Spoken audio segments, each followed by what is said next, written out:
All right, I think we are live. This should be coming through loud and clear.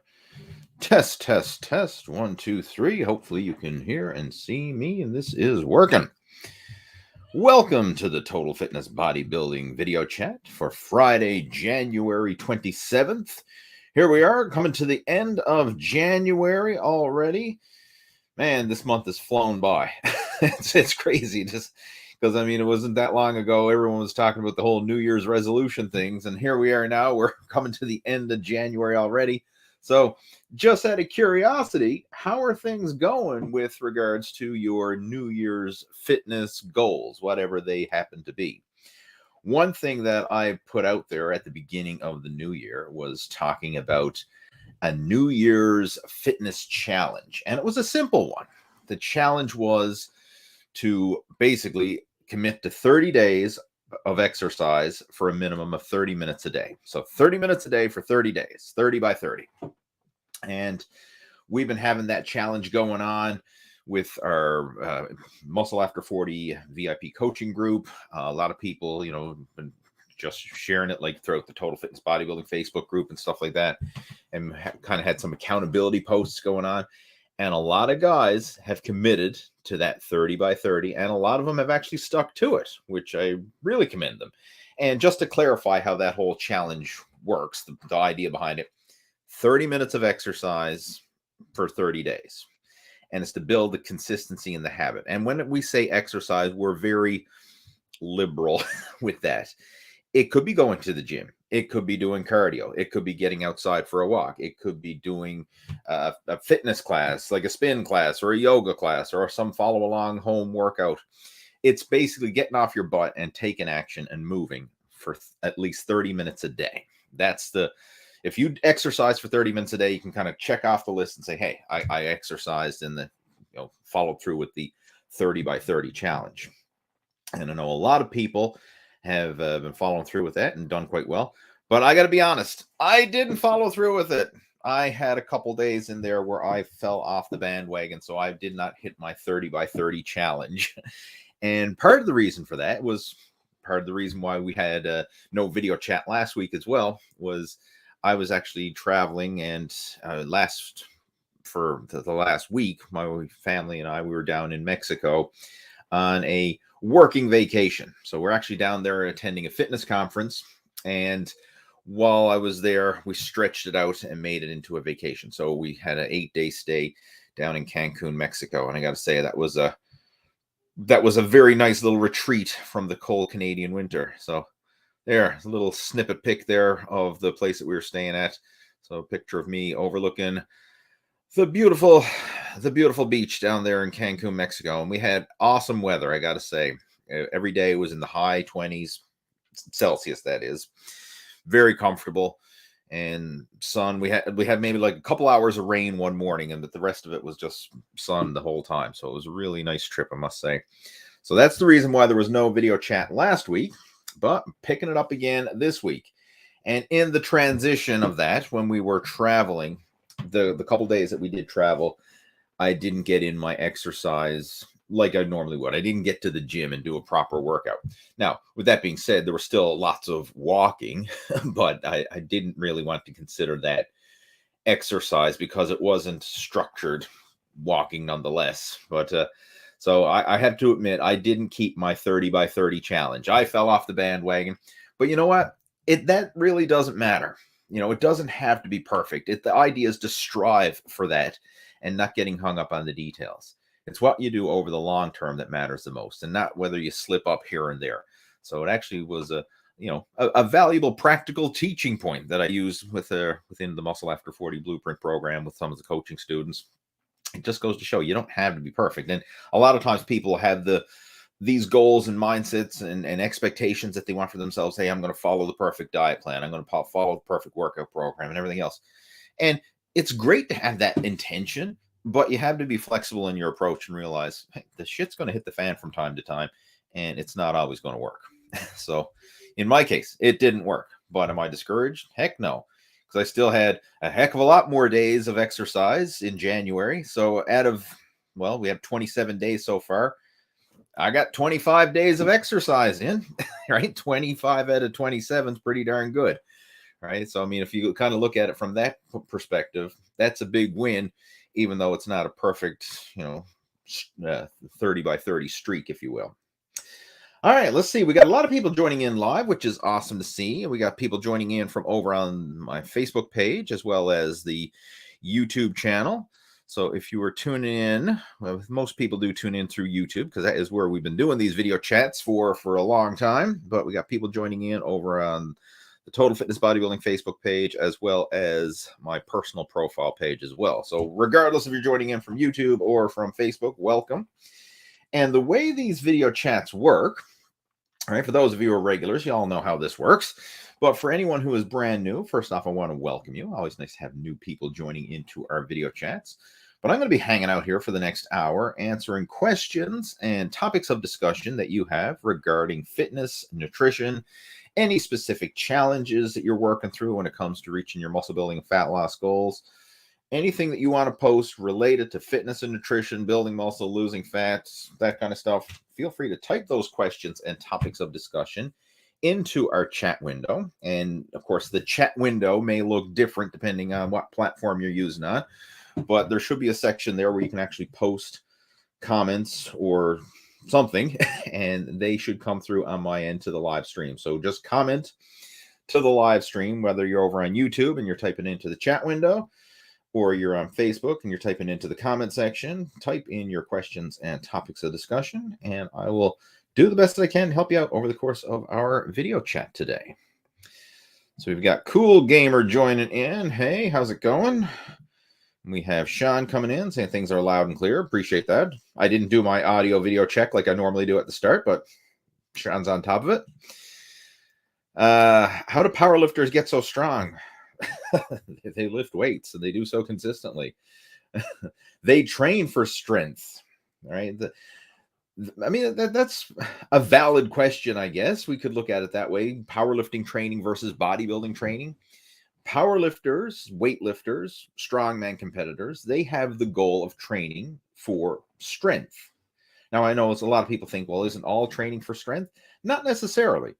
Because in a bodybuilder's case, they're using the weights as a tool to build muscle. In a powerlifter's case, they're using their muscles as a means to lift the maximum amount of weight. There are some similarities, but there's a lot of differences.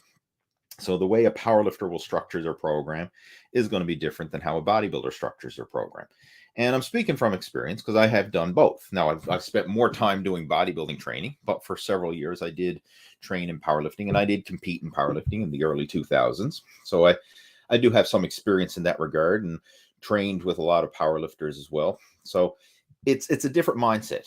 It's a different way of going about it. And even though, okay, both sports, you're in the gym, both sports, you're lifting weights, that's almost the same as saying like soccer and basketball are the same sport because you have two teams and a ball, right? Yeah, there's a lot of similarities. There's two teams, there's a ball, but how you play the sport is there's a lot of difference.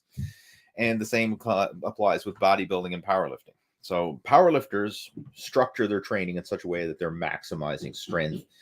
And that very often happens in, the style of training. Like very often they're doing lower repetitions, focusing on modifying their technique to put them in the most advantageous position to maximize leverages, to maximize, moving that weight from point A to point B.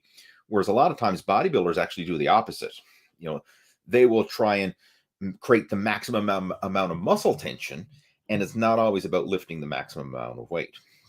So there are some similarities, of course, but there are a lot of differences, and that's the main reason why powerlifters are so strong in comparison to bodybuilders. What else we got there? Any tips on breaking through a bench plateau? A bench press plateau. That really depends on what you're doing right now. I mean, the simple answer, if you're stuck in a plateau and you've been kind of doing the same approach for a prolonged period of time, you got to change it up and do something different. Now, how you change it up and do something different is going to depend on what you've been previously doing. Because if somebody has been pushing pedal to the metal, really training hard, pushing themselves hard, training to failure. It's very consistent. They may be borderline overtraining, burning themselves out, and they need to change it up, and they may have to go through a deload phase, right, to kind of let their body recover before they're ready to push the high intensity again. Vice versa, someone else could be at a plateau, and it's not because they were pushing too hard, because they weren't pushing hard enough. So simply increasing the intensity in that situation may actually break up the plateau. Other times you may have your volume and your intensity in such a, an optimal range where you can actually recover from it, but you're just not getting that unique muscle stimulation anymore, and it's kind of hitting a plateau from that. So very often adding in some assistant exercises or changing up the structure of the workouts can help.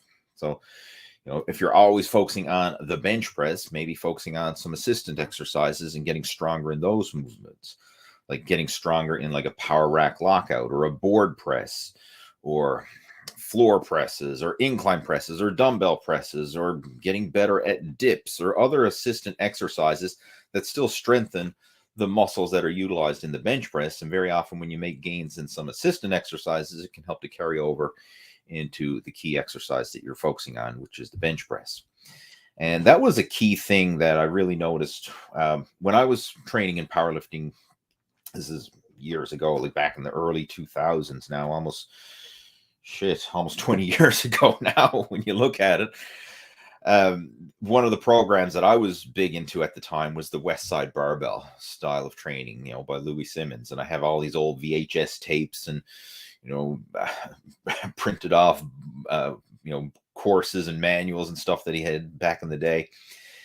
And one of the key things that they always focused on was changing up the exercises. So you'd usually stick to an exercise for pretty much as long as you were seeing gains with that.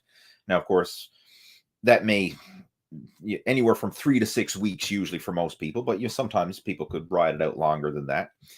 And then once you start hitting a plateau in that exercise, then they change it up to another exercise, another variation. So prime example here, let's say our main pressing move for the chest was board presses.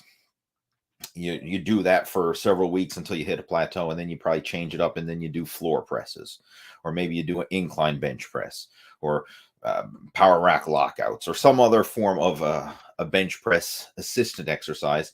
But you wouldn't be always doing the bench press, right? You'd be very often doing assistant exercises that help to strengthen the bench press, and working through those in a series of one exercise, like for a phase.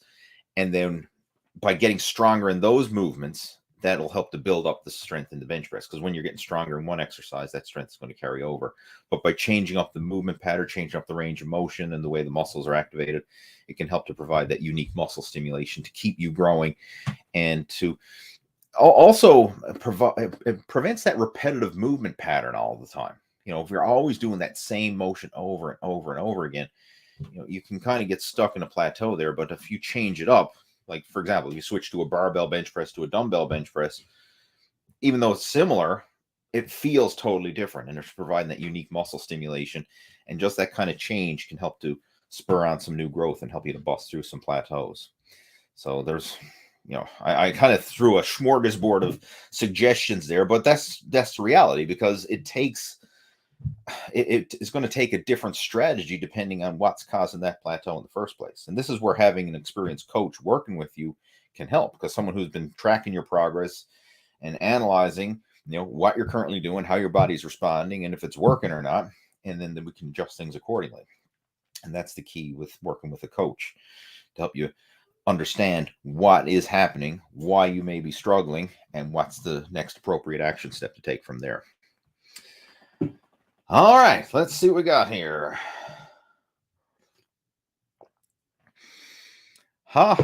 Driving to get materials, so I'm here live for once. Welcome, Bruce. We were actually chatting on Facebook recently. Glad to have you tuning in. All right, a lot of people watch the replay of these video chats, but it's always nice to tune in live. I don't know, there's something special about tuning in live, right? Like there's certain podcasts and live streams and things like that if I can't attend them live, I will watch the replays. But if possible, I just like to participate live. It feels different, even if it's virtually live. All right, we got Ellen joining in saying, I participated in the 30 by 30 challenge and alternated between cardio, walking, and yoga. This is day 27. Kudos to you, Ellen. That is excellent. Love it. I love how you alternated the different forms of exercise, the cardio with the yoga. And I got to say, yoga is a very underrated form of exercise. Right? A lot of people, especially the bodybuilding bros, if you will, like, oh, yoga's for pussies or something like that. Yeah, if it's for pussies, just try it.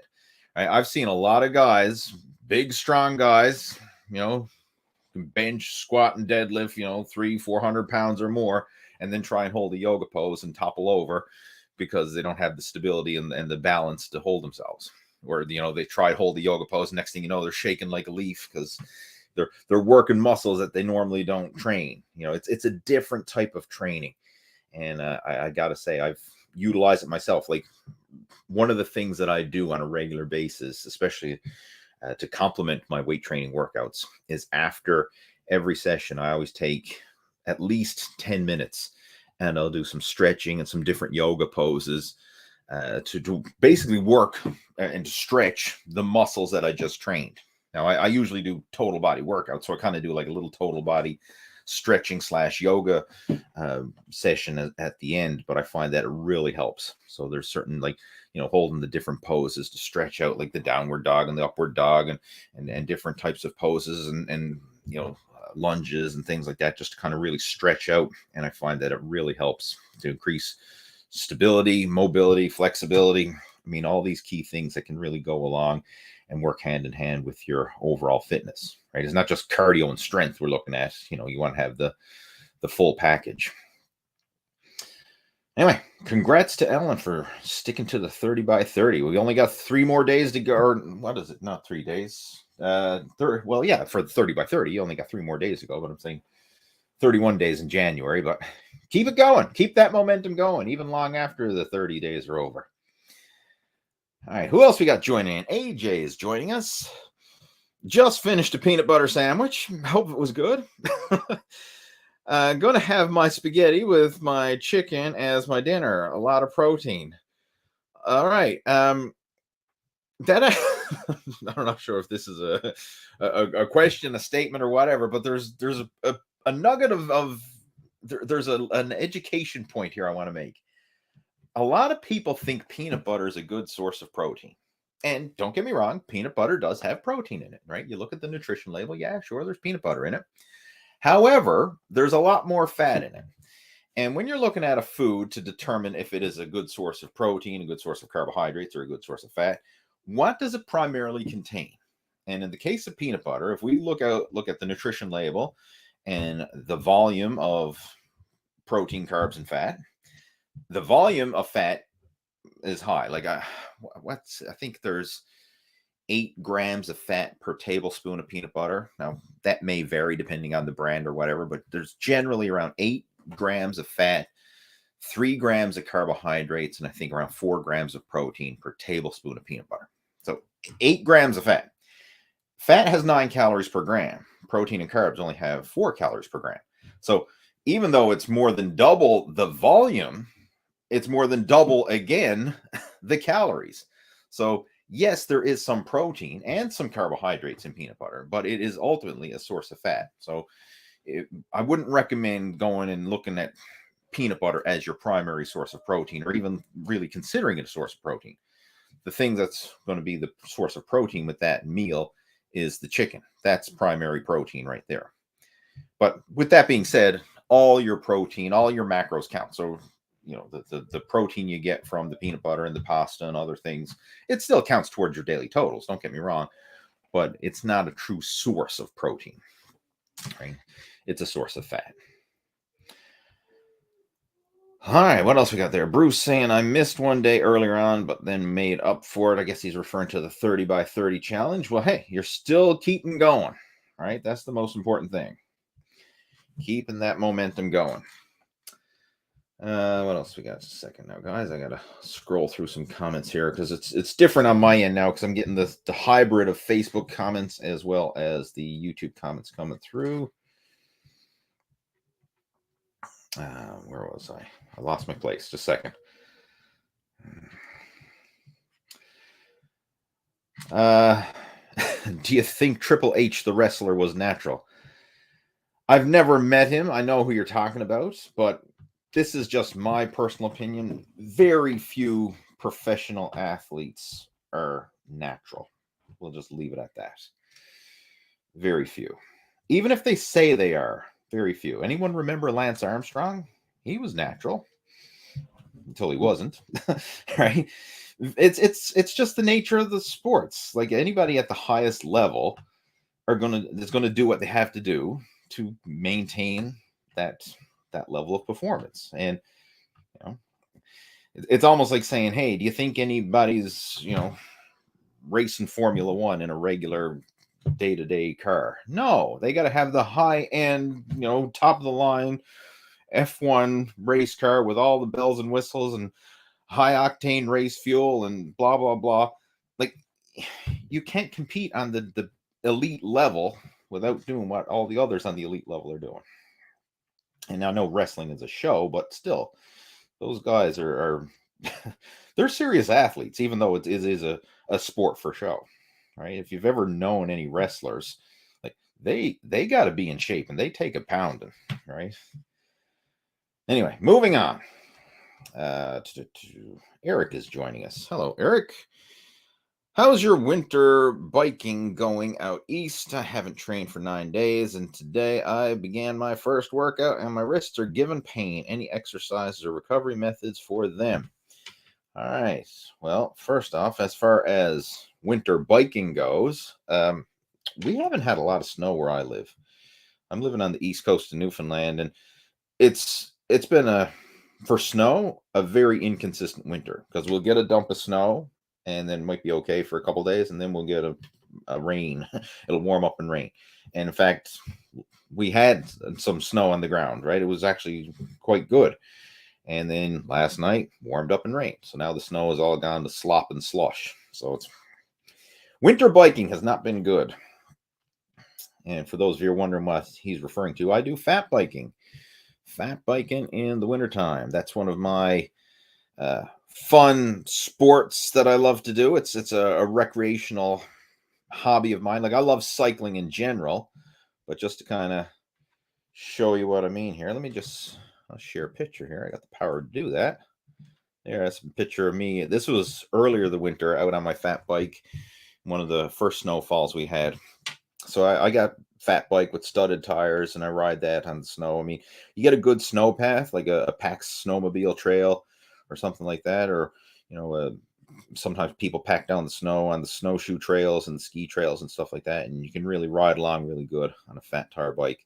So they're big tires, like they're 4.8 inches wide studded tires, so can grip the snow and ice really well. So that's what he's referring to when he's asking about fat biking or snow biking. But unfortunately, it hasn't been that good this winter. I've been doing a lot of my cycling indoors on the indoor trainer. I race on Zwift and do different Zwift workouts, so that kind of tides me over in between the real cycling outside. All right, so that's the cycling question part. You said you haven't trained for 9 days, and today you began your first workout, and your wrists are giving you pain. Well, what I would suggest there, I mean, anytime you take a layoff from the gym, you got to start back easy and light. And even though 9 days is not a long time, it's long enough to decondition. Like it's amazing how fast the body can decondition.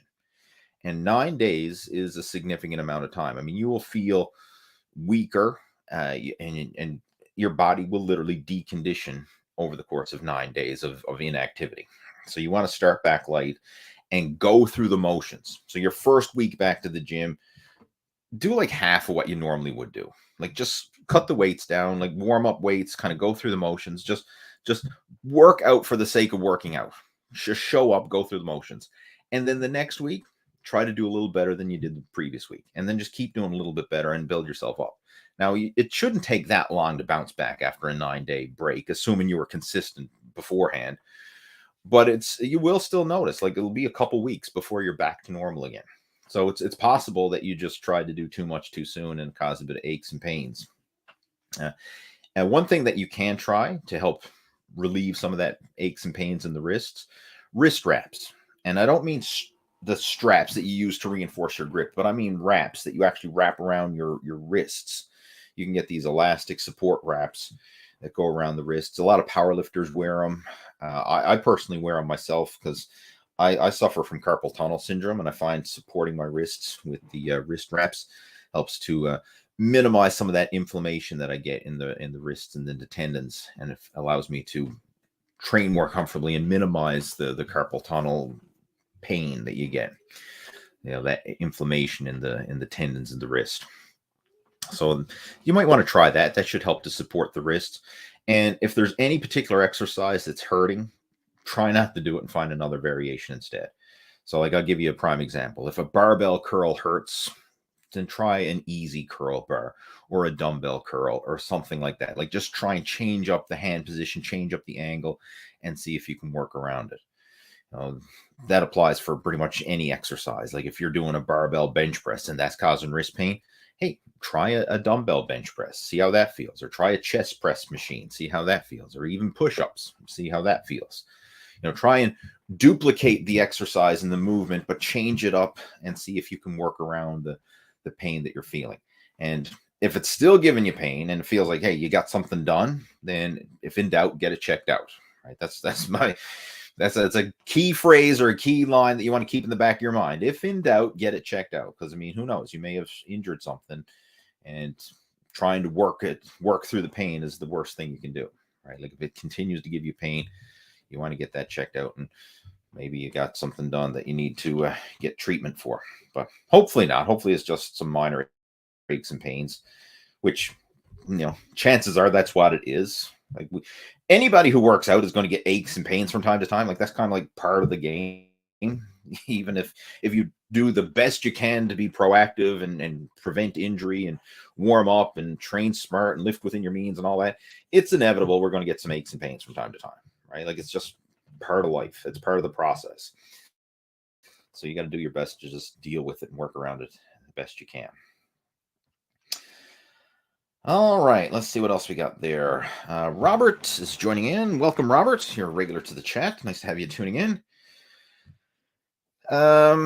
And just saying, Greg Doucette says people that bulk and cut are complete morons. And he says anybody that bulks past 20% needs their brain worked on. Opinions on this. He says 99% of people are obese. All right. I know, Greg. I actually competed on the same stage as Greg back in the day. We both competed in the 2006 Atlantic Canadian Championships. I placed second in my class that year, and Greg went on to win the overall title, but we both competed on the same stage in 2006. So I'm not friends with Greg, but like I've known him personally through the bodybuilding scene, a few times that I did compete at the Atlantics and things like that. And I was actually at the show it was in 2012 in Edmonton. I was there supporting some friends of mine who were competing. That was the Canadian Nationals, and that was the show that Greg actually earned his pro card. So I was there when he earned that. So it was pretty cool to see. Anyway, getting back to it. He says people are complete morons. He has a loud way of expressing himself on his YouTube channel. Like he really goes into the video personality mode, and people are morons and blah blah blah, and over exaggerates. Like take what he says with a grain of salt, right? But overall, I mean, I do agree with what he has to say there. This whole bulking and cutting, a lot of people take it to the extremes, and I'm guilty of that. Back in the day, I used to do that bulk and cut approach, and I'm not happy with how it worked. Because this is what happened. I mean, you'll go on your pre-contest cutting diets, and because I had gotten so fat in the off season, I'd have to go to extremes in order to get in shape for the contest. So it'd be like this crazy low carb cutting diet, 2 hours of cardio, eating boiled chicken and broccoli, hitting the gym 6 days a week, and kind of burning the candle at both ends to try and get in shape. And don't get me wrong, that approach works. Like, if you muster up the willpower to do 2 hours of cardio, eat nothing but boiled chicken and broccoli, and hit the gym 6 or 7 days a week, and you kind of like just suffer it out, embrace the suck, yeah, it can work. But the problem is it's not fun, it's not enjoyable. And very often what happens is then as soon as the contest is over, the pressure is off, the deadline of the contest is done, and the pictures are taken, the placings are announced and everything else. Then it's like, okay, where's the all-you-can-eat buffet? Where's the pizza place? Where's the ice cream shop? And you just like, you go from months of starving and depriving to like, all right, all hell breaks loose. I'm going to eat whatever the hell I want. And then within a few weeks after that, you've got the weight piled back on. I mean, it doesn't even look like you competed. And months to lose it, only a few weeks to gain it all back. And then you're fatter than ever, back to square one. And then trying to justify it by saying, hey, I'm bulking up because it's the off season and I want to get bigger for next year's competition. And a lot of people then just continue that bulk, right? They're already piled on the fat. They're already smooth, and they just keep slamming back more calories, trying to get bigger and bigger. And I understand the mindset behind it, but it's a flawed way of thinking, especially if your ultimate goal is to be lean and muscular.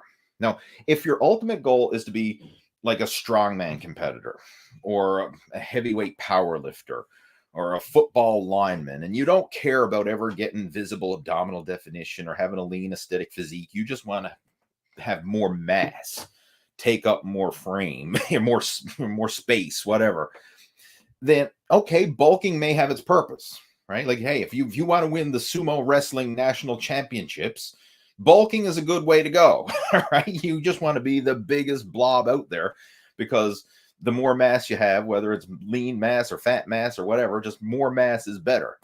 So if in a certain situation, yeah, it probably makes sense. But from a bodybuilding point of view, it doesn't make sense, because once you bulk up past a certain point, then the rest is just excess, and then it's going to cause you to have to diet even harder to get lean the next time. And this is what I used to notice myself. I mean, my body weight sometimes would fluctuate up and down as much as 50 pounds from my off-season bulk to my pre-contest cut. And there was no way I was gaining and losing. Like, that 50 pounds I put on in the off-season, that's not 50 pounds of muscle, right? I mean, there was a few pounds of muscle there, but a lot of it was just fat after that, the initial glycogen and water filling out your muscle cells and stuff, and then a little bit of lean muscle gain, but then the rest is just pure sloppy fat. But you look bigger in clothes, so you fill out your t-shirts and everything else, and you look bigger. Your strength is going to go up, because the more mass you have, generally the stronger you'll get. Even if it's not all lean mass, the more mass you have, the stronger you get. Especially in the big power lifts, like your bench presses and your squats and your deadlifts and stuff like that. Just more mass on your frame. You got a bigger gut, you got a bigger, stronger core that helps to create more stability. Like, you see some guys who got big guts, they're strong squatters, because that big gut can actually help them rebound out of the bottom of the squat. So I mean, just the more mass you have, it can make you feel stronger. Obviously, you're bigger, so people think that it's good. And don't get me wrong, in a certain situation it may be good. Again, if your goal is maximum powerlifting or strongman or something like that. But from a bodybuilding point of view, it's just setting you back, because now you got all that fat that you got to lose again the next time you decide to go and get in shape for a contest. So he's very right in what he says, that keep your body fat low. I mean, like 20% for a guy should be the upper limit. There's really no need to go beyond that. I mean, ideally, you want to stay even lower than that, probably around 15%. Like, between the 10 to 15% body fat range is a healthy, feel-good range for most guys. Now, take the percentage numbers with a grain of salt, because if you get a DEXA scan versus a caliper versus underwater weighing versus electronic body fat tester, you're going to get different numbers depending on the method of testing you use. But generally speaking, somewhere in the 10 to 15% body fat range is a healthy, maintainable body fat for most guys. That's where you're lean enough that you're not carrying excess weight, but you're not depleted to the point where you're suffering and feeling like, hey, I don't have enough energy to train, and I feel like I'm always hungry and not enough to recover and feel strong, right? So it's kind of like that sweet spot. And that's where most people want to be. There's really no need to go beyond that, because if you're starting to go beyond that, then it's just excess body fat, and excess body fat that you're going to have to lose if you try to get lean again. So yeah, I know it's kind of like a long-winded answer or discussion to the question, but it really depends on, what it is you're trying to achieve. And if your goal is to have a lean, healthy, and aesthetic looking physique, then yeah, you definitely don't want to get too fat. He says 99% of people are obese. Well, I don't know where, again, that's probably just, a YouTube rant or something like that. But no doubt, most people, like a lot of people, especially Americans, are overweight, right? I mean, heck, just go out in public and look around. Think of your friends and your family and your neighbors and people in general. Like, and most people that I know personally in the real world are overweight. So, yeah, I mean, he's not that far off. I mean, again, I wouldn't say 99% or nothing, but it's up there. Yeah, I mean, most average folks are fat and out of shape. It's just a reality. Fat is the new normal these days. All right, who else we got there? Let's just see, guys. I'm going to just pop open.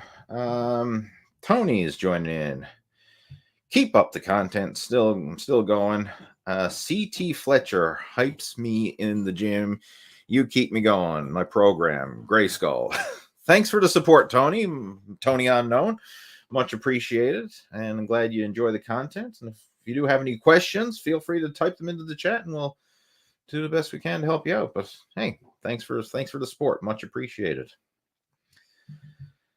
Let's see, where else will I go in there? Lost my place with the video chat questions. There we go. Robert's got a question. When you do a 3-day full body workout, do you always limit your sets to 3? No, heck no. You can do as many sets as you feel you need for that exercise or whatever. Like, there's no rules. Like that's one of the things we got to wrap our head around. There's generalizations and there's probably like guidelines that you would start somebody off with. Like very often you'll see someone who's brand new to the gym and their coach or trainer or whoever sets them up say, hey, let's do 3 sets of 10 for each exercise. And that's a great place to start. It's easy, it's simple, and it's going to work for the vast majority of people because something's better than nothing. So most people will start a beginner's workout program and they'll do 3 sets of 10. And hey, that works. But eventually, you may find that you need to change it up. So, for example, as you get stronger, you're going to need to do more sets and not necessarily more working sets, but more progressively heavier warm-up sets. And I'll give you an example of this. Think of someone who can bench press 400 pounds, like an advanced bodybuilder, powerlifter, someone who's, really high level and they can bench 400 pounds versus someone who's just getting started and they can only bench press, let's just say 100 pounds. All right. It's going to take fewer warm-up sets for a beginner to get up to their 100 pounds than it's going to take an advanced powerlifter to get up to their 400 pounds. It's going to take more warm-up sets, the more energy and effort to get their body and mind into that state that's required to lift that maximum weight. You just can't jump into it. Like you just don't jump in cold off the street and max effort, bench press 400 pounds. Just, you don't do that, right? You got to warm up. You got to do several progressively heavier warm-up sets. You got to get your everything firing on all 8 cylinders. It takes a while to build up to that. You just can't jump into it. Where someone who's less experienced, their peak isn't as high, so they can get to their top working weight much quicker. So that's one thing. You'll find the number of sets will increase the more advanced you get and the stronger you become. Also, it depends on the exercise. If you're doing bicep curls and you're already like warmed up, you may only need 1 or 2 warm-up sets and then jump right to your heavy working weight. Whereas if you're at the beginning of your workout and you're going through like squats or deadlifts or something like that, you're going to need several progressively heavier warm-up sets to build up to your working weight for that. So this whole 3 sets, no, the number of sets will vary depending on the exercise, your experience level, and a whole slew of variables. So don't think you have to limit yourself to this 3-set bubble. You can Bottom line, do as many sets as you feel you need to stimulate that muscle and that exercise. And sometimes it might not even be 3 sets. Like I'll give you a prime example. I was at the gym today and I was doing some side lateral raises. Now I already hit my shoulders with like shoulder presses, and I did different variations. I did a machine shoulder press, then I did a dumbbell shoulder press, and my shoulders were feeling pretty warmed up. So I just jumped right into doing some side lateral raises afterwards. And I did 2 sets. And I 2 sets, pushed them to momentary muscular failure, really got a good pump. And I said, you know what? That's enough. I achieved what I needed to achieve, right? That was enough. So in that situation, I actually did only 2 sets. And sometimes I'll do that. So you got to learn to listen to your body and do as many sets as you feel you need to achieve what it is you're trying to achieve with your workouts. What else we got there? Moving on. Ryan saying, what cycling goals did you set for yourself in 2023? I don't really have any hard set goals, but I want to be better than I was before, right? That's the main thing. And that really applies to all my goals in general. Like I kind of have a general direction that I want to head towards, but it's just better than I was before. That's the main goal. And as long as you're getting better than you were before, then it's just settle in and enjoy the journey.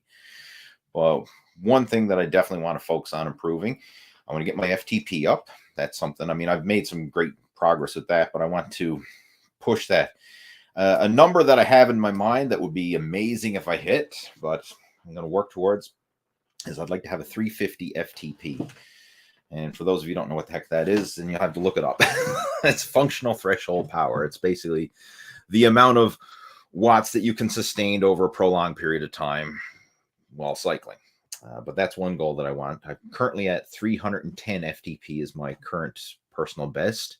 So I want to surpass that. But the big one that I want to do this year is I want to do some bigger rides. Like I love going on big, long rides. And my personal best last summer, I rode with a local group of guys and we did a 200K ride. It was around the Baccaloo Trail, Newfoundland. It's a loop, beautiful loop, because it's outside the city, a lot of small town roads and stuff like that. And along the coastline, it was a beautiful loop. But it was 203 kilometers was that ride.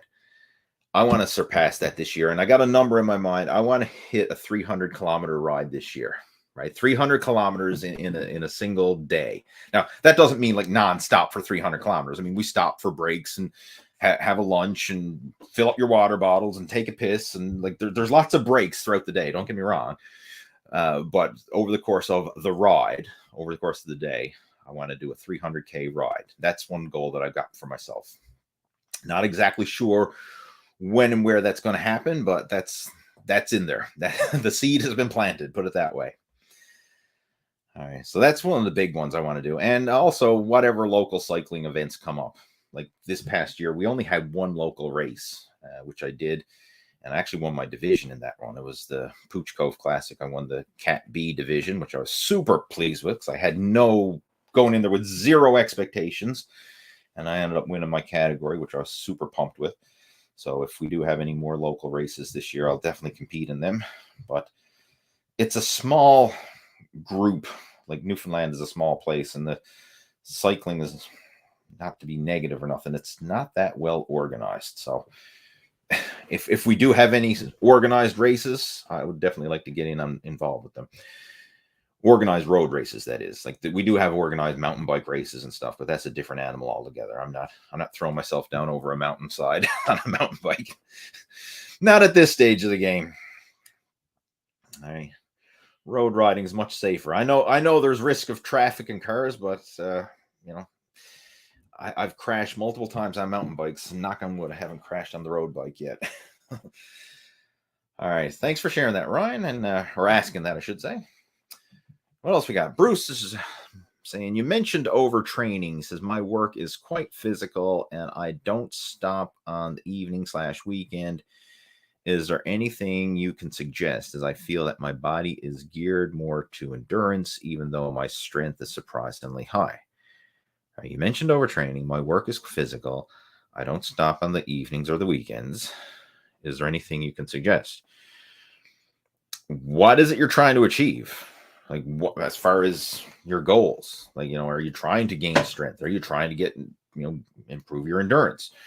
Are you trying to lose fat? Are you trying to build muscle? Like, what is it specifically you're trying to achieve? That would certainly play a role there in how we would structure things. But one thing, just based on what you shared here in your question, try to get the workouts done early in the morning, if possible. I know it's challenging, and it may not always be possible depending on the type of schedule and situation you have. Like some of my clients, for example, they start work at 6 a.m. So like, if you're getting up 4 o'clock to be at work for 6 o'clock, like very few people are going to be getting up at 2 o'clock to get to the gym and then get home and then get ready and then go to work. And so sometimes early morning workouts are just not, practical depending on your work schedule. Like if you start really early, 6 a.m. or something like that, you're not going to be doing early morning workouts, but maybe you could do a lunch hour workout. Something's better than nothing. So the chances are, if you look into your schedule, look into your routine, there's ways to work around it. Like I know one of my coaching students in the past, he was in this situation, like, hey, I don't have time to work out before work. I'm too tired to do it after work. And then I got the commute and the travel and all this stuff. And I was just like, where do I find time? And we figured out, after discussing his schedule and his situation, and everything else, so you know what? You can do a half-hour workout on your lunch break. He had an hour-long break for lunch. I said, instead of sitting around the break room and shooting the shit with your coworkers or scrolling through social media on your phone, I say, how about you go to the gym and do like a 30-minute workout, and then you still got time to have your lunch afterwards and then get back to work, right? And he actually had a gym in the same building that he worked in, right? So it was really convenient in that sense. But in his mind, he never had time to work out because he thought, well, workout's got to take at least an hour or more, and I only have a lunch hour. There's no way I'm going to get it done. Like, there's no rules, right? We can change the rules. So let's do a little mini workout on your lunch break. And that's what worked. So, 5 days a week, he was at work. 5 days a week, he did a little mini workout on his lunch break, and then he got amazing results. Over the course of the year, it was like a night and day transformation versus doing nothing. So, something's always better than nothing. And basically, you got to kind of look into your schedule and see where can you make it work, right? If the evenings and weekends are not ideal, then maybe you got to look into lunch hour. Maybe you got to look into early morning or something, or maybe even just scale back what you consider you need. Like maybe you still have time in the evenings or on the weekends if we make these workouts smaller and shorter, right? A 20-minute home workout routine with dumbbells or resistance bands is better than no workout routine. So something's better than nothing. And if you want some help with that, I actually wrote a blog post over on leehayward.com, and it's pinned to the top of the page there now, but it's the topic is no time for exercise, start with 10 minutes. And that was the strategy that I actually used to get back in shape after my son Harvey was born, because I fell into that trap of, oh, I'm a busy parent now, I don't have time to work out, blah, blah, blah. And I really fell off the bandwagon, and I got caught up in that mental block of thinking, well, if I don't have 2 hours to go to the gym, I don't have time to work out, right? If I don't have an hour to do cardio, I don't have time to do cardio.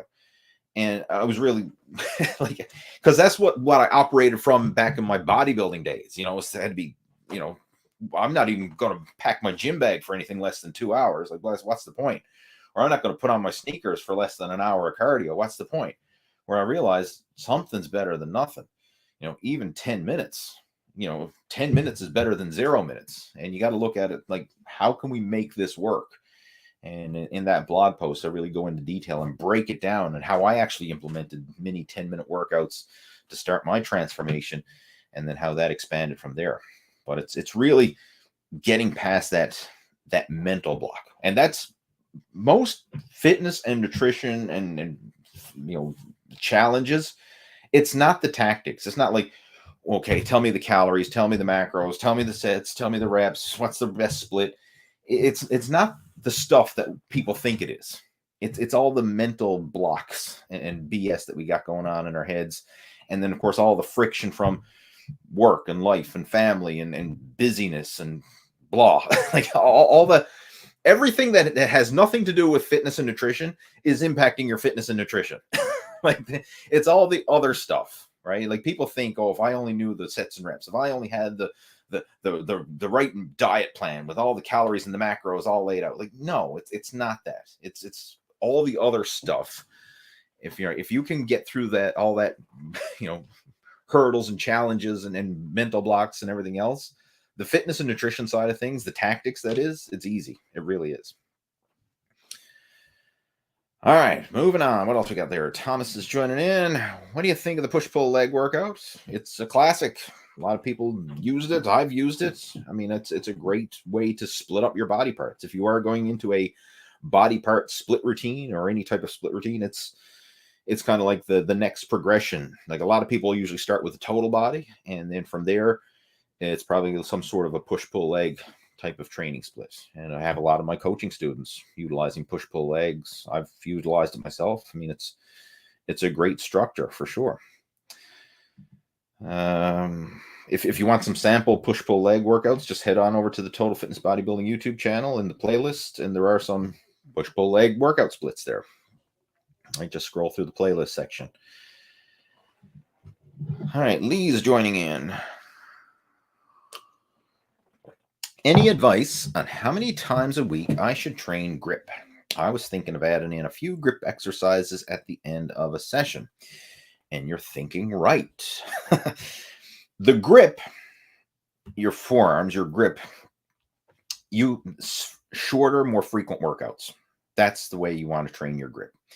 Back when I was really prioritizing grip training, I was doing the heavy grippers and a whole bunch of different grip stuff. Like, when I get into something, I like to go into it pretty serious, right? Like, when I was competing in bodybuilding, like, I said, that's it. I'm competing in bodybuilding. Like, I'm going to commit to this. When I was competing in powerlifting, I said, that's it. I'm competing in powerlifting. I'm going to commit to this. Now that I'm focusing on cycling, I'm committing to this. Even back in the day when I was doing martial arts, like, I committed to that. So when I put my mind to something, I really go down the rabbit hole with it, if you will. And I did the same when I was focusing on grip training. So I really went down the rabbit hole.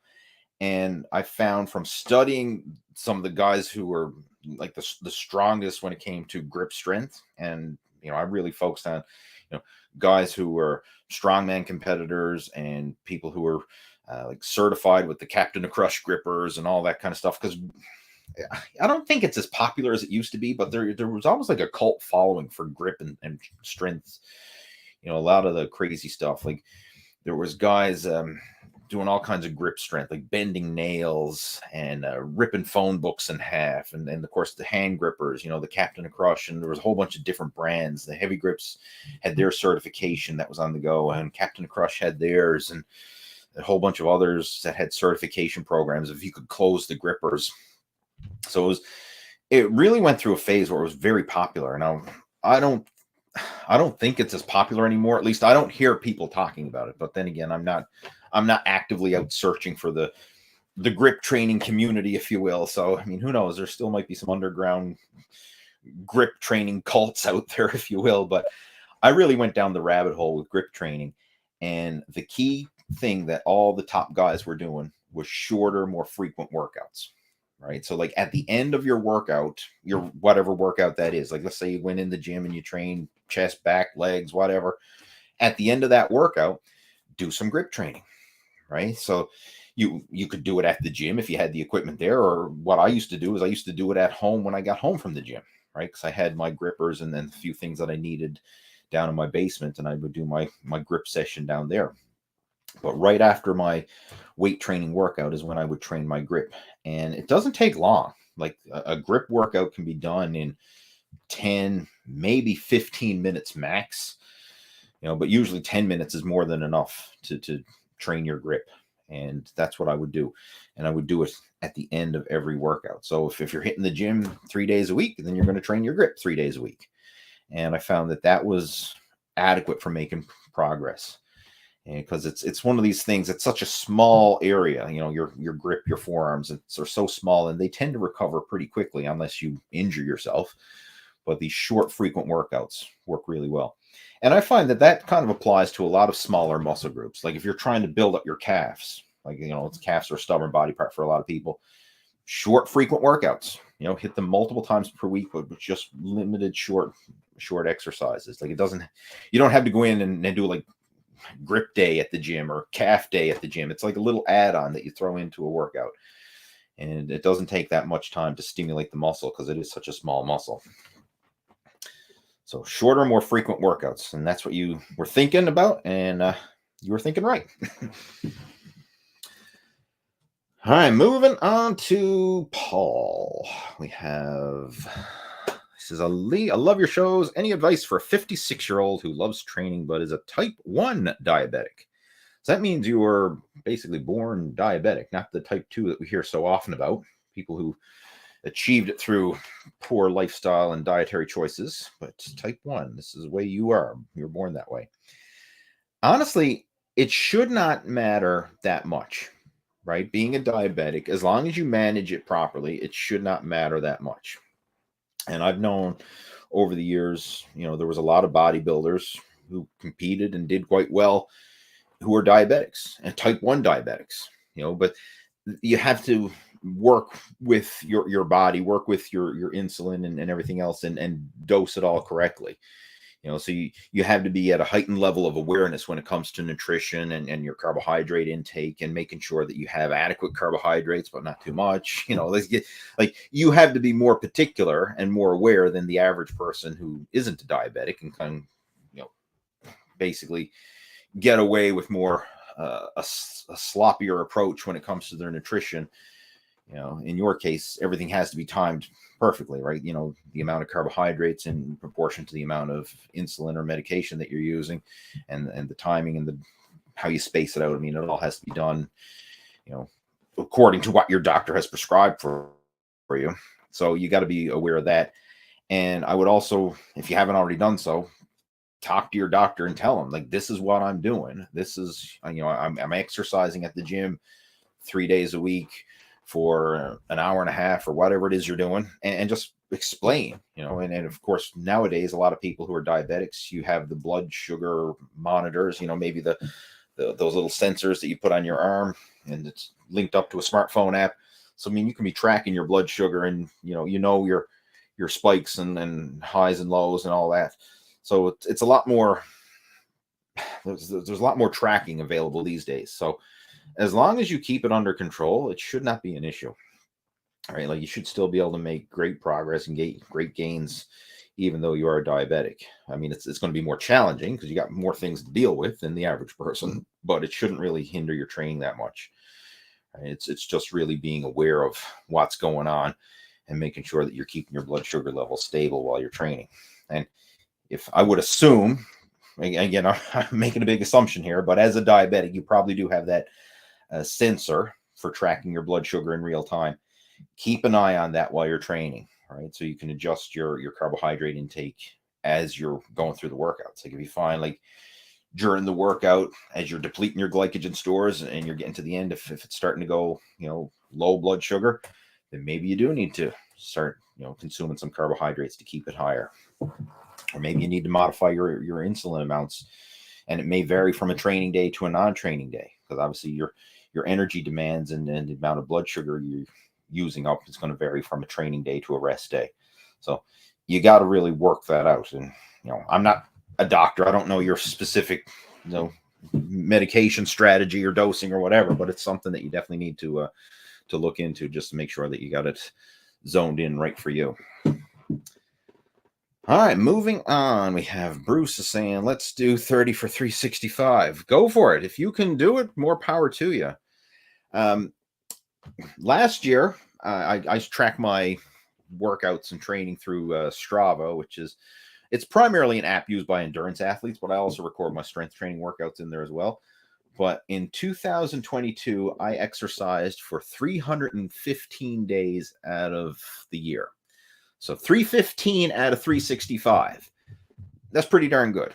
That's technically less than 1 day off per week, right?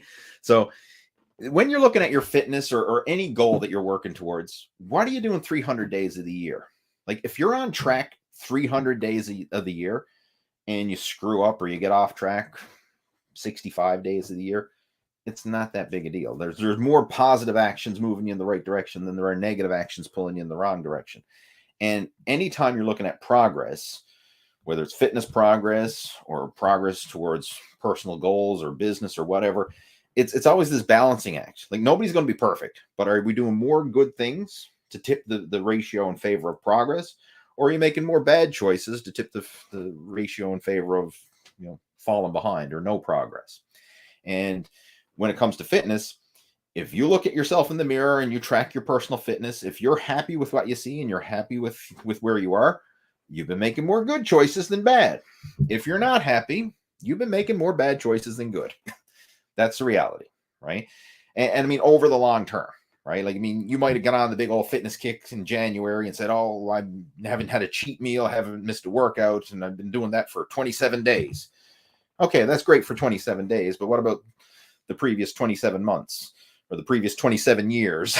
Like, what have you been doing there? If you're not happy with your overall health and fitness, overall, there's been more bad choices than good. So it's always a balancing act, right? And that's it. That's the secret to success, is just doing more good things than bad, so that you're slowly moving in the right direction.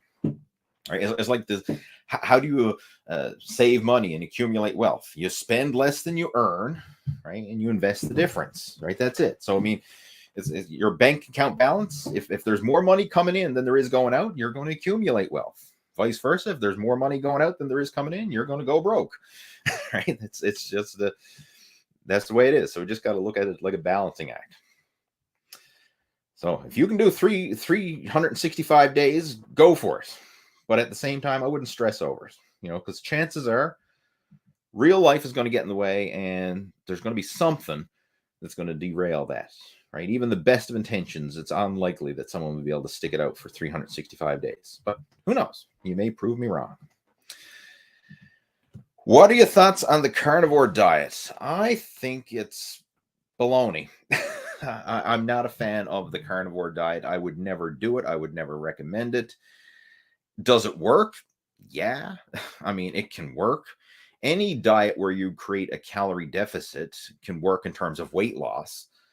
But is it healthy? Is it optimal? Heck no. It's certainly not balanced. I mean, there's so much that you are neglecting from eating a carnivore diet. Like all the phytochemicals and the fiber and the enzymes and the goodness of fruits and vegetables and plant-based foods, that's void. That's not there, right? You're not getting any of that through a carnivore diet. So, I mean, it's definitely not a well-balanced diet by any stretch of the imagination. Now, can it work? Yeah, it can work, but is it sustainable? I mean, what you got to ask yourself anytime you're thinking of any diet, could I do this for the rest of my life? Like, is this something that I could do and enjoy as a sustainable thing for the rest of my life? If it's not, then the results are only temporary. So, like, can you see yourself going through the rest of your life without eating another carbohydrate, without eating anything but meat? If you can, I mean, maybe like if you're one of those like 1 in a million unicorns who can, then hey, maybe this is the ideal diet for you and it might work for you. But most people can't. Very few people can. So I don't think it's a sustainable diet whatsoever. And actually, ironically, you mentioned this. I was having a conversation just the other day with one of my coaching students who went on carnivore for, I believe he did it for 7 months or something like that. And it was extreme carnivore, right? For 7 months. And he did lose a lot of weight, but it wasn't healthy. And at the end of that 7 months, like, yes, he had achieved his weight loss goal, but he wasn't happy with his physique, his fitness, his health, or his energy. And, he came to me seeking out help, and we got him on a well-balanced diet, started fueling him with equal ratios of protein, carbohydrates, and fats, and eating more frequently, because he was not only following carnivore, but intermittent fasting carnivore. So it was literally like 1 meal of meat a day, which is not ideal, right? It's not ideal for health and well-being. So we got him eating a well-balanced diet, increasing his carbohydrates, realizing carbs are not the bad guy. Carbs are your high-octane fuel that's going to help to fuel your training so that you can train harder, build more muscle, and optimize recovery. And now, I mean, he's more muscular, he's leaner, he's fuller, he's stronger, he's feeling better, he's sleeping better. Like, all his cholesterol has gone down, because another thing, when you're eating nothing but meat, cholesterol goes through the roof. And I think in the 7 months that Mike was following the carnivore diet, I believe he told me his cholesterol went up 150%. And the doctor was like, "What the hell are you doing?" Then he explained the carnivore diet. He said, "Okay, that makes sense. Like, stop that shit." Right? Like, get back to a normal diet.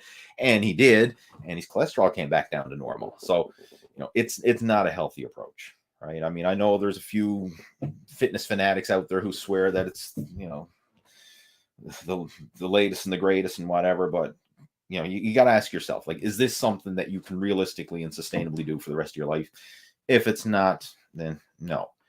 And seeing we're on the topic of that, I also don't believe in a pure plant-based diet, right? Because that has its own set of drawbacks, right? I mean, you're asking about the pure meat diet, the carnivore diet, and then at the other end of the extreme, we got the vegans. I don't think that's a healthy approach either. Like, you want the best of both worlds. Like, the benefits of a vegan diet is not the lack of meat, but it's the abundance of vegetables.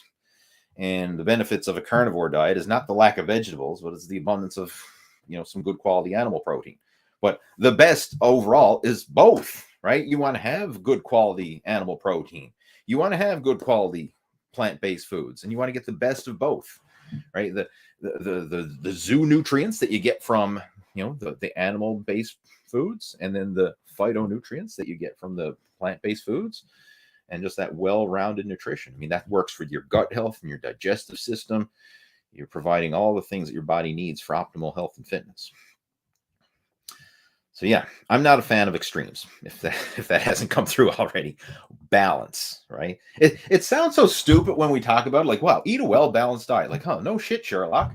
But seriously, it works. When you eat things in balance and proportion, like, your body just works. Right? You don't go through the mood swings and the ups and downs and the hunger cravings and the irritability and all the drawbacks. Like, people blaming their woes on macronutrients and say, "Oh, the reason I'm fat is those pesky carbs. I got to cut those carbs out." Or the vegan saying, "The reason I'm fat is because of those pesky animal proteins. I got to cut the protein out." No, like, just eat real food, whole food, in balance and proportion. Right? Your protein, your veggies, and your healthy fats, and all in balance and proportion, and it just works. Right? Anyway, moving on. What else we got there? It's not showing up. I'm clicking the question and it's not. There we go. All right. Mr. Eagle Eye John says, "Lee, is say for chest twice a week, one exercise, 5 to 6 sets. Do upper and lower chest volume for size." Is say chest twice a week, one exercise, 5 to 6 sets. Do upper and lower chest, lower volume for size.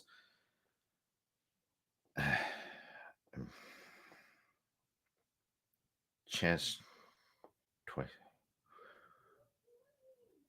I mean, I'm just trying to decipher the question. I'm brain farting here. One exercise for 5 to 6 sets. Do upper and lower chest, lower volume for size. Try it and see if it works. Like, I'm going to try and decipher this question, or to give an intelligent answer the best I can. Anything that you do consistently can produce results to a certain degree. Anything. Like, you can train your chest twice a week with 6 sets and make progress. Like, especially if someone who's starting off brand new, anything they do is going to produce results, because it's all unique muscle stimulation at that stage of the game. As long as they're providing adequate muscle stimulation, they're able to rest, recover, and provide adequate nutrition, they're going to grow. Like, it's inevitable. Anything that you do consistently is going to produce results, as long as you got all the other variables, the rest and the recovery and the nutrition's in place as well. After a while, your body's going to adapt to that training stimulation, and your results are going to start to taper off. And eventually you'll get to the point where you're doing that same routine and it's just not providing much, if any, results anymore. It's kind of like you're hitting the plateau. And every program out there goes through these phases of you adapt, then you grow, and then you plateau. Every program, regardless of what it is. It could be a total body, it could be a bodybuilding split, it could be a low volume, high intensity, it could be a high volume, anything. Every program out there, you're going to go you're going to follow it. And then if you follow it consistently, you're going to adapt. And in the process of adapting to it, your muscles are going to grow. You're going to get bigger, stronger. You're going to get more fit. You're going to improve based on the training stimulation you're providing. Then eventually it's going to plateau. And it could plateau for numerous reasons. It could plateau because you're pushing the boundaries of your recovery, and now you need to actually taper off and do a deload. It could plateau because your body is adapted to the point where that's no longer enough muscle stimulation to stress your body to the point of actually adapting and creating more growth. So you may need to step it up. But sooner or later, every program is going to plateau. And when that happens, you have to change it up, right? Do something different. Now, this is where working with a coach can help you, because if a coach has been following your progress and can help you to work through this, we can decide, okay, do we need to change it up in terms of change it up and make it easier? Or do we need to change it up and make it harder? Or do we need to change it up and kind of maintain the same level of intensity that you're doing? And this is where it can get a bit confusing. And you might go on social media and someone says, hey, I hit a plateau and then I changed and I started doing high intensity workouts with drop sets and force reps and blah, blah, blah, and negatives. And all of a sudden I started making gains again. And then someone else might follow that same program and then burn themselves out even more and dig themselves into a deeper rut or get injured. So, and then vice versa. Someone else may say, hey, I hit a plateau and then I backed off, right? I started doing a low volume workout, cut my training volume in half and started making gains again. Well, if somebody is not at the peak of their training intensity and they're not pushing the limits, if they do even less, they're going to get even less results. So it really comes down to looking at what you're doing, where you're at, and why you're hitting the, why are you struggling or why you're hitting a plateau and what you need to do to get past it. But to kind of get back to your question there, if as far as this chest twice a week with 6 sets, hitting your upper and lower chest, try it. See how it works. Give it a shot, right? Just try it. Don't be afraid to try a new routine. Try it out, give it a few weeks and just see. Do you like it? Does it feel good? Are you making some progress with it? If you are, keep going. If you're not, try something else.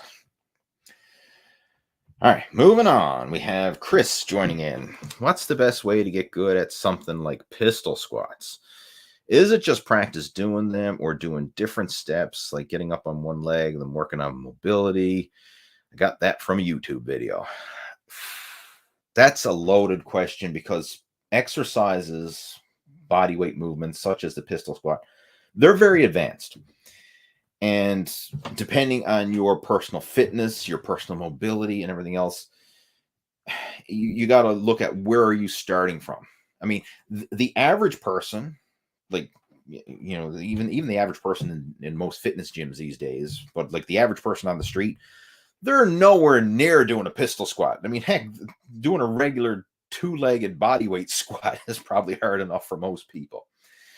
So pistol squats are like, they're high up exercises. You got to be in shape. You got to have good balance and mobility and flexibility and coordination and strength and, all that stuff. Like it takes a lot to do a pistol squat.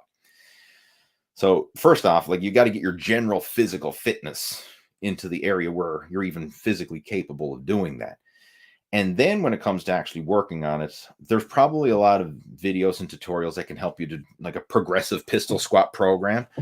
But one strategy that you may want to try is I've seen a lot of people do an assisted pistol squats where maybe like I've seen guys using like even like cable crossover resistance, like a high pulley cable, put some weight on the weight stack and using like a single handle. And it's kind of like a reverse assistance where the cable, they're holding onto the cable. Let's just say you got 50 pounds on the weight stack. Well, that's reducing your body weight by 50 pounds. So it's almost like self-spotting yourself with to help you get through the pistol squat. And I mean, you can add weight as needed so that you're going through the motions with less weight. And then to build up your strength, you would actually reduce the weight on the weight stack. So that's a strategy I've seen a lot of guys use to get good at pistol squats. They would set it up next to a high pulley cable and literally use that high pulley cable, like hold on to it with one hand to cut their body weight.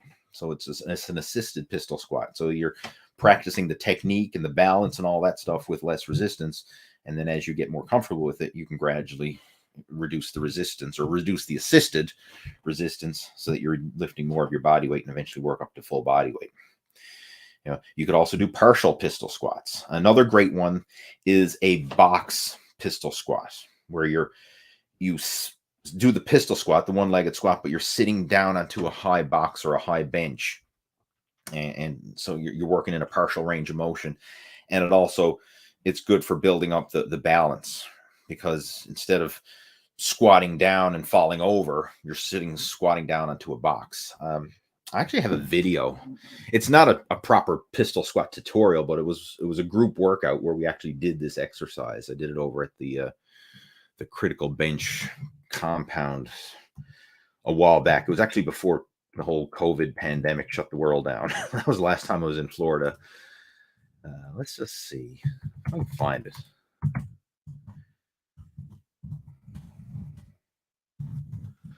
I'm going to search here now, see if I can find that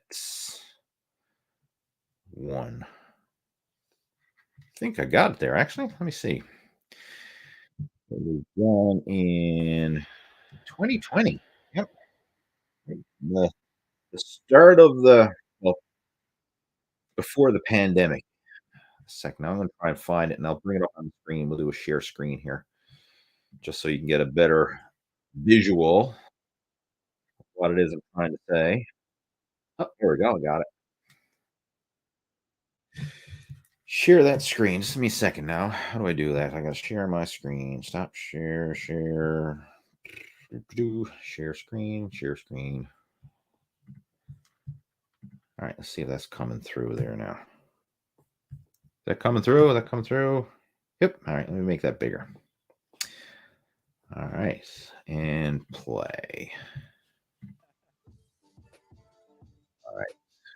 All right, so this was a group workout. Just a second. It's the next clip it after we. There we are. Here it is. So this is a box pistol squat, or pistol box squat, whatever you want to call it.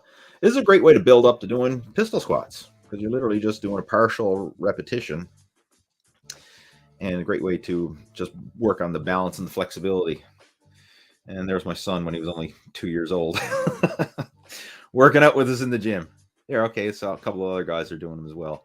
All right, and here I am. I'm doing the same exercise on a bench, so it's a bit deeper than the box. So you can utilize that as a progressive way to do pistol squats. Build up to it utilizing the bench, and that's a great strategy to make the exercise easier. So give her a go. Hopefully that helps. And if you want the link to that video, I'll post it in the chat. But it's called the Dynamic Strength and Conditioning Workout at Critical Bench. It's over on the Total Fitness Bodybuilding YouTube channel. So if you just did a search for like Lee Hayward Critical Bench Compound Workout, you should be able to find it. But I'm going to type it into our chat window there for those of you who are watching this right now. And it should go through. I think it did. Yeah. All right, cool. So it should be on there. All right. I'm going to actually get ready to start to clue this up, guys, because I've been rambling on for well over an hour. I know I always... The regulars know the routine. I say I'm going to do an hour, and I end up doing more. But still, I gotta pace myself here, right? I got a wife and son and family and dinner on the table, so I can't be here just rambling on all night long. I'll answer one more question for good measure, and then we'll clue it up. Let's just see what else we got there. I'm just scrolling through the questions. Is there one here that I can answer and give a decent answer to? What's Vince got to say here? Does split actually matter over the course of years? I've tried everything, and bro split is by far my favorite. You kind of answered your own question there. What matters is the consistency and what you enjoy. That's what matters the most. It's not getting hung up in all the YouTube science gurus who are trying to say, hey, there was a study done on a half a dozen college freshmen back in 2018, and it showed that, you're 62% more likely to gain muscle if you do this science split versus a bro split. Like, frig off with the studies. I mean, studies have their place. Don't get me wrong. But you got to look, you got to zoom out and see the bigger picture. Like a lot of people are tangled up in the weeds. You know, they can't see the forest for the trees. They're caught up in this insignificant details. And you got to look at, what do you enjoy doing? What are you going to consistently do? And what works for you, right? I mean, just because, Joe Blow, fitness YouTuber who loves quoting science studies, says that this works and he enjoys it or whatever. If you don't enjoy it, then freaking don't do it, right? Do what you like and do what works for you. And the truth of the matter is, we could argue any type of workout program, regardless of what the science says. Because, like, look at bro splits. Everybody bitches and complains, oh, bro splits don't work. Bodybuilders have been doing bro splits since the beginning of bodybuilding and been getting big and jacked and ripped and everything else. Like, look at the old school guys, like back in the pumping iron days, when you watch that. I mean, like Arnold and Franco and Lou Ferrigno and like Robbie Robinson and all those guys back in the day, doing their bro split or whatever you want to call it. And they were in phenomenal shape. They had bodies that most of us would just envy to have today. Like most people are not even going to come close to the physiques that those guys built. And they did it with bro splits. So it works. Like, don't think it doesn't work, right? It does. It does because they were consistent with it and they worked it. So the big thing is do you enjoy it? If you enjoy it and it's working for you and you've tried other things and you don't enjoy it or whatever, hey, resort back to the good old faithful. And for me, I'm kind of the opposite. Like, I've done virtually every type of training split out there. I mean, I've done different powerlifting workouts. I've done different body part splits. I've done the push-pull legs and the upper lower splits and all kinds of different body part combinations and stuff like that. And I keep coming back to total body workouts. That's where I'm at now. And for the past 4 to 5 years, I've been doing total body workouts. Now, when I say total body workouts, it doesn't mean I do the exact same thing every single time. Like, a lot of people, for some reason, think, oh, because you're doing total body means you're doing the exact same workout every single time. I'll change it up, but I'm still doing total body. So, like, for example, I usually do a chest exercise and a back exercise, an overhead press and an overhead pull. I usually do some sort of leg exercises and bicep curls and tricep extensions and some core work. Like, I'm hitting the total body, but I'm going to change it up. So, like, one workout, I might do a barbell bench press for my chest, and I might do a barbell row for my back. Next workout, I might do a chest press machine for my chest and a T-bar row for my back. One workout I might do a dumbbell bicep curl, and next one I might use a barbell curl. Next one I might use a preacher curl. Like, I'll change it up. For triceps, I might do cable push downs, or I might do dumbbell extensions or barbell extensions or some other tricep machines that we have at the gym. Like, I'm hitting the muscle group, right, on a regular basis, but I'm changing up the exercises. And I love that style of training because, one, there's a lot of variety in it, but the reason why I like total body workouts is because you provide a little bit of muscle stimulation for all your major muscle groups, and I don't get painfully sore in any one area. So it's not like going in there and doing leg day where I did 20 sets for legs and now I can't walk up a flight of stairs the next day. Or I went in and did 20 sets of chest and now my arms and chest are so painfully sore I can't even move properly. Where I do total body workouts, and so like a little bit of stimulation, but I can rest and recover between workouts, I don't get painfully sore anymore. And I find my joints don't hurt anymore, right? I'm not getting that repetitive movement strain of really going in there and doing multiple sets for that same muscle group over and over and over again. So it's what I found from my personal experience was when I did the body part splits, it was like almost overkill, but not frequent enough. Like, I was going in there and overkilling that, annihilating that muscle group in that one workout. And then it was taking me a full week to get around to train that body part in again. Whereas now I do total body workouts, and I usually hit the gym about 3 days a week. So I'm doing a little mini workout 3 days a week for all my major muscle groups, and I find I'm able to rest, recover, and grow, and I don't get joint pain. I don't get soreness, and I feel much better and more mobile because of it. And then I'm able to, on my off days, do some cardio and not feel beat up, and not have the weight training workouts hinder my cardio workouts the next day. So it's a nice complementary mix. This is what I call my yin and yang training. Weight training one day, cardio the next, and alternating it like that. So that's what works for me. Now, I'm not saying that you have to do it, or, I mean, you might want to try it and see how it works for you, but there's other people who like different types of splits. You might like a push-pull legs, and if that works for you, then hey, great, do it. Other people like an upper lower type of split. If that works for you, do it. And other people like the classic, body part bro split like you do. And if that's the case, do it. Like, do what you're going to enjoy and do what you're going to follow through with consistently.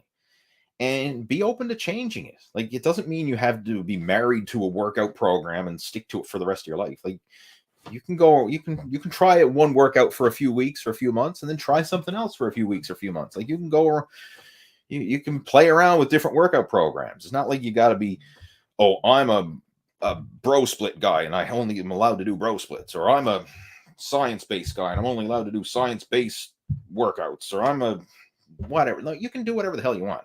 Like, that's the beauty of weight training in the gym, is there's no rules, there's no limit. Like, you can go in there and have fun with it, and fun is the most important thing.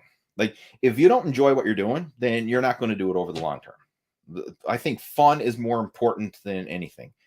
A lot of people underestimate that, and they think like, oh, I got to suffer through it and I got to force myself to do it, or like, fun is not even an element in their fitness. It's always like forcing themselves to do it, or feeling like it's a task or a chore or whatever. How come we can't make it fun, where you want to do it because it feels good, because you enjoy it, you enjoy the experience? Like, that's why I'm so big into cycling, is because, like, it's a hard workout, but it's fun. Like, I mean, I get to go out and I get to go adventuring and go to different places, and whether it's road cycling or mountain biking or off-road or whatever, like, you get to experience the outdoors and adventure. I'm doing it with friends a lot of times, so you get the camaraderie. I mean, it's something that I would do even if it wasn't good exercise, because it's fun. Like, I know a lot of guys, they get together and they go ride motorcycles, or they ride dirt bikes, or whatever, because it's fun. Well, I ride motorcycles and dirt bikes, but I'm the motor. Right? It's a pedal power motorcycle. I'm the motor. It's a pedal power dirt bike, right? So I'm still doing the same thing. It's just I'm also getting good exercise. So it's fun and I'm enjoying it. And that's what I recommend you do with your workouts. Like, find a way to make them fun and enjoyable. So if you have a particular workout that's enjoyable, particular exercises that are enjoyable, but God, do it, right? Do it. Like, don't get caught up in thinking, well, I'm not going to do it because, hey, there was somebody on YouTube or on social media quoted a study and said it was, wasn't as effective as this. If it's more fun and you're going to do it, then it's going to be more effective, right? So you got to factor that in there. That's the key to sustainability with this, is, do you actually enjoy what it is you're doing? Because if you're enjoying it, you're going to stick with it. If you don't, and it feels like a chore and a burden, you ain't going to stick with it, right? So don't neglect the fun and enjoyment aspect of your workouts. All right, I'm going to clue this up. Let's see what else we got there. Tony threw in the last question. Do you ever strict curl? Most of my bicep curls, I would assume they're strict. I mean, they're as strict as I try to make them. I typically don't do cheat curls. So yeah, I do strict bicep curls. I usually, with all my exercises, I'm pretty meticulous with my form. I try to keep it, minimize momentum, slow and controlled. Right? I'm not an ego lifter. In fact, if you ever see me in the gym, like, I am not lifting heavy weights anymore. It's very conservative by most people's standards, but I'm working within my means and I'm enjoying what I'm doing. And the big thing is injury prevention and consistency. That's the most important thing at this stage of the game. Like, I'm not trying to be the biggest and strongest guy in the gym anymore. I'm beyond that phase. I want to be healthy and mobile and enjoy this for many, many years to come. And that's the stage I'm at now. But yeah, I do strict curls. I do strict form with pretty much all my exercises. All right, guys, I'm going to get ready and clue this up. I know there's still more questions coming through, but we've been going for an hour and a half, and it's time for me to get out there because my wife has a dinner on the table, and I don't want to keep her waiting. All right, guys, hopefully you enjoyed the video chat, and if you do have any other questions or comments, or you want to reach out to me, feel free to reach out to me over on Facebook. You just friend me up there. Just do a search for Lee Hayward. And there's a lot of Lee Haywards on Facebook, but I'm the one that's my profile image is me doing a front double bicep pose. You can't miss it.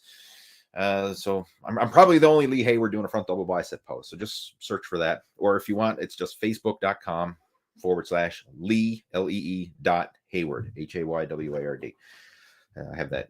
That's my Facebook URL. So friend me up over there. That's where I'm the most active. And if you have any questions, you can shoot me a message through there. And if you want, you can also email me. And I got my email address down in the description below this video. So if there's anything that we covered that you want more clarification on, or questions that I didn't get around to, shoot me an email and we can chat. And if you need any help with customized fitness and nutrition program, let me know. Right? You can email me, ask me questions about that, or you can even book in for a strategy session call down there. And again, I got the links in the description below this video. All right, I'm going to clue it up. Have yourself a fantastic evening, a fantastic weekend, and I'll talk to you next week. Take care. Over and out.